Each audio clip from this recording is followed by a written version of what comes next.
Hi guys, you're listening to Ebird Online and I'm here with the second part of Before the 90 Days, Season 3, Episode 11, Hard to Say I'm Sorry. And today I'm going to be talking about Benjamin and Akinyi and Rebecca and Zied. Guys, thank you so much for all your support. I'm really overwhelmed by it. I'm nearly on my 10,000 subscriber mark, just a few hundred to go. So please, if you haven't subscribed already, click that red button. What are you waiting for? And don't forget to like the video. So first today we're going to be joining Benjamin and Akinyi. So Ben tells us he's been in Kenya for just 1 week, and it surprises me because it seems so much longer, and if we think about all the turmoil he's had in just 1 week, that would make me think twice about everything. And Ben's just considering the information he was told yesterday, that when he pays the bride price to Akinyi's father, Ben is then considered married and not engaged as he thought. So Akinyi's very cleverly kept that from him, and as he's standing on the balcony pondering it all, Akinyi walks up. He says he loves Akinyi, but he wonders how he can meet and marry a girl in less than 2 weeks, and he tells Akinyi that he's having second thoughts. She looks at Ben and she started panicking. He said, "I'm scared, are we making the right decision?" And Akinyi tells him that she's shocked that he's having second thoughts. And she says, "You're scaring me." Well, as far as I'm concerned, now that she looks so scared, I think he can drive the bride price down. She seems quite desperate as far as I'm concerned. But Benjamin tells her he just has a little bit of doubt, and she asks him what's the problem, what's the main problem,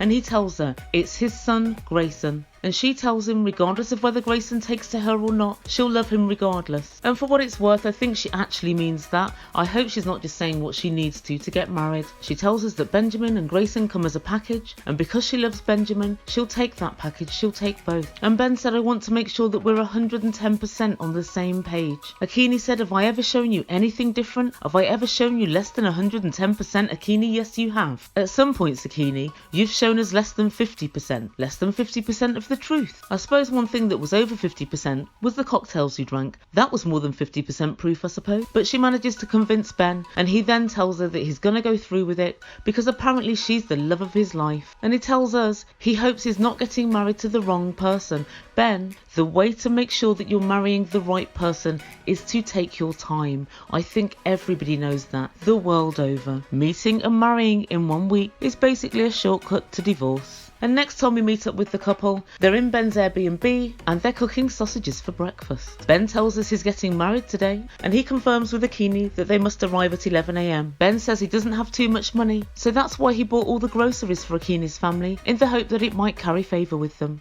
Baking flour, rice, sugar, cooking oil. Everything that Akinyi said, he bought. But Akinyi wants to confirm everything. She's worried. She said, "Do you have everything ready?" Akinyi, how could he possibly know? He doesn't know what he needs to have ready because you never bloody tell him. And he tells her, "I must withdraw my final amount of money from the bank." And Akinyi says, very matter of fact, "How much do you have all in all, Benjamin?" And he tells her 80,000 shillings. 80,000 shillings? Oh, Ben. And Akinyi looks at him and says, "I can tell you this, I don't think that's going to be enough." And she explains to him that bride prices start from $3,000 and they go up from there. Benjamin has just $800, so 80,000 Kenyan shillings is $800. And according to Akinyi, Benjamin has no excuse for not having the money because Kenyans managed to raise $3,000, and now Akinyi's really nervous. Well, Akinyi, it's all your fault because when you were talking to Ben in America, you should have told him what sort of money he was looking at, and so he may well have postponed his trip for, I don't know, 6 months or a year until he'd saved the $3,000. So you have created this whole scenario, and I honestly do think it was difficult for Benjamin to actually know how much it was going to be. I went online and I searched, and for the life of me I can't find a bride price scale at all on the internet. All I managed to find was this, which is an app which can calculate your bride price. It calculates it based on your height, your skin tone and your weight. How lovely. As far as I was aware, the bride price was supposed to be reimbursing the family for educating the daughter and everything that's been spent on the daughter. And judging by Akinyi, that's not too much. Benjamin tells Akinyi he wants to spend the whole rest of his life with her, and even though he's nervous, Benjamin gets down on one knee and he asks her to marry him. Akinyi agreed immediately, and he gave her a gorgeous square cushion cut diamond ring, and she looked very, very pleased with it. And to be quite honest, at this this point I do think it's genuine, but I also think that Akinyi is a tricksy little madam who'll have to be watched. And she tells Benjamin she never thought she was going to get an engagement ring. Neither did I with her earlier antic. And Akinyi said, "Oh my god, I can't believe it, I'm getting married." Are you, Akinyi? Given that Benjamin has only about a quarter of the money he needs to marry you, are you really getting married? And the next time we meet up with Ben and Akinyi, they're both dressed in matching traditional kanga cloth. And I gotta tell you, I actually really like this look for both of them. They actually look really nice together. Benjamin made the decision to get married, Akinyi's very pleased, and they jump into a taxi to make their way to Baba Akinyi's. Benjamin says he's got an upset tummy, and he tells us they're really very late for this meeting. Benjamin, really? As they go into the house, Akinyi goes one way and Benjamin goes another, and Akinyi says, "I'll see you when I see you." And apparently during this bride price negotiation, Akinyi's not allowed to be anywhere near, so it's something that happens with, I think, the guys and Benjamin and maybe Mama Akinyi. But Akinyi, she has to make herself scarce, and Benjamin carries in all the groceries he brought into the house, and he hopes that this will impress the family. Benjamin, I can tell you right now, this will not impress the family. Nothing will. They look at him very, very coldly, and it transpires that they're very upset that he's late. And the truth be told, I'd like to know also, was it because Benjamin was ill? If that's so, then Benjamin, stand up for yourself. Let them know the reason. If it was traffic, tell them it was traffic. I just feel sometimes that Benjamin is stepped on, and he never ever seems to explain himself. Baba Akinyi explains to Benjamin that one of the bride price party had to travel from 7 a.m. to get there on time. Baba Akinyi, I say this to you,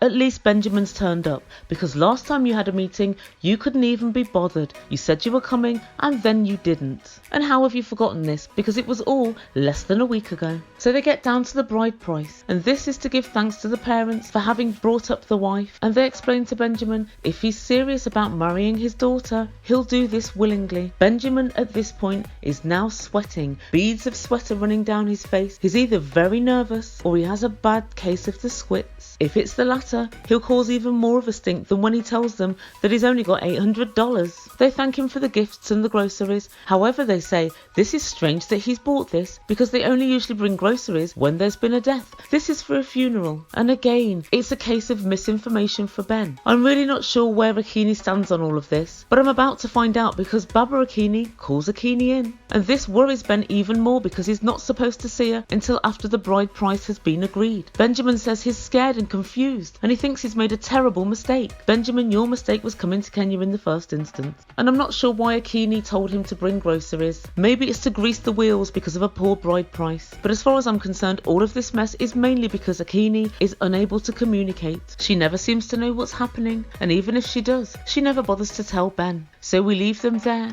with Benjamin looking scared and Akinyi making her way into the room. And we'll see next week what happens. And next, we're going to be discussing Rebecca and Zeid. And I've got to tell you, of these two, I don't know who's the biggest liar. Just when you think it can get no worse, the other one trumps the first. Rebecca and Zeid are still in the Sahara desert, and she tells us she's about to go home back to the United States. And Zied and Rebecca are talking and saying, "The night was so cold last night." Rebecca says, "Yes, it was." "Of course it was, Rebecca. Of course it was, Zied. You're in the desert in a bloody tent. Please don't have any offspring, you two. I don't think the world could cope." Rebecca tells us the atmosphere has been tense since the fight, and she tells us today's the day. She has to actually tell him that she's technically still married. Rebecca, don't bother telling him you're technically still married. Tell him that you're still actually married. He's your husband, you're his wife. You're married. But before she tells him, they're going to do an exciting activity, and Zied is super excited. So basically they're going to go and drive quad bikes over the sand dunes, and I actually did this once in Egypt, and it is a really fun time, I've got to tell you. And it was something I didn't really want to do. My friend wanted to do it, and as soon as I got on that bike, I absolutely went mad. And this is pretty much what Zied does. He jumps on the bike like a big child, and he's grinning manically, and he drives right over the sand dunes. And guys, they do tell you not to go into the dunes because it's the deeper sand. And of course the bike gets stuck in a dune, but Zied lets us know the bike did it all on its own. It was nothing to do with him. And you know what? I'm beginning to see why he's unemployed. And in fact, I think I'd go as far as to say he's very possibly unemployable. Well, I suppose that's unless you call Rebecca a job. And I suppose you could do. She is quite hard work. And as he's laughing crazily like a giant child. He tells us he wants to give her a surprise proposal. He says she will be very surprised. She won't, Zied. She came here for a marriage, bizarrely knowing she was already married. And Rebecca says, Zied, I love you. And he says it back. And she tells us she's never felt loved as much as Zied loves her. Really? Then that must mean you've never ever felt love. That's quite sad, you're 47. Really? That's a shame. Zied tells her, you're so perfect. And she says, no, I'm not perfect. And she's right. But she tells us she's very nervous about his reaction when she tells him she's still technically married. And they sit down to eat, and she decides to tell him as they're eating. Well, I suppose they are always eating. And she probably wanted to do it while his hands were tied up, so they couldn't grip her around the neck like he did last week. Rebecca tentatively says she's got something to tell him. And Rebecca, well, she starts out by making small chit-chat. It's been so beautiful here today, baby. Yes, so beautiful, beautiful. It's almost been the perfect day. Perfect, definitely perfect day, perfect. Zied, I'm still married. Married, yeah, married, still married.